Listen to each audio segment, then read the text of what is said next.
Welcome to the Yvonne's Talk Show. Today we'll be having a very special guest. Back in the 1920s, there was a huge migration of African Americans from the south to the north.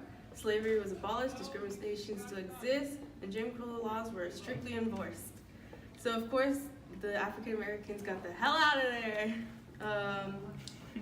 Not only that, but the only jobs they had were on farms. Really? Please give a warm welcome to a migrant herself, Jariel Carter.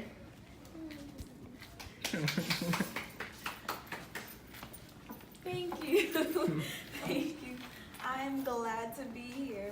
Okay, so I love sharing this story because I don't think people understand that migration was the epitome of African American culture in America.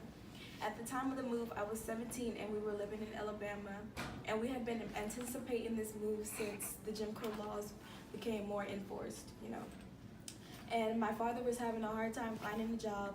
My mother was getting abused under the law, and me and my little sister's life in school was not ideal. Was there any fear of the move? Oh no, not at all. If anything, we were ready to start over. We had heard about the move. We had heard about Marcus Garvey and were motivated along with other people to go to New York. And who's Marcus Garvey?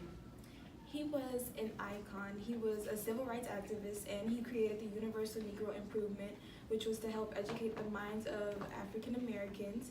And he used to say, liberate the minds of men, and ultimately you will liberate the bodies of men. He was a leader, a journalist, a publisher, and an entrepreneur. We thought, wow, what a time to be alive, an African American in a suit. How was the journey to New York? Long, exhausting. We drove, got stopped by cops.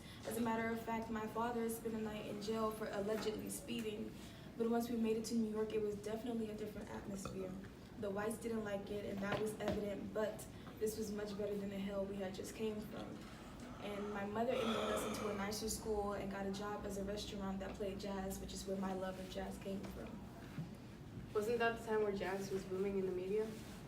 Oh yes, and people were dancing and singing and having a great time. Back in the day, me and my friends from high school used to sneak out and go into the jazz clubs, and one time we actually got in. As usual though, there was no laws to separate us, but we did it naturally. What did you see? What didn't I see would be so much easier to answer, because we saw women half-dressed dancing like there was no tomorrow, and at one point me and my friends joined in, and no sooner we were recognized and thrown out. But the thrill of it all will forever be remembered. Well, that's all the time we have, folks. Thank you for coming. Thanks for having me.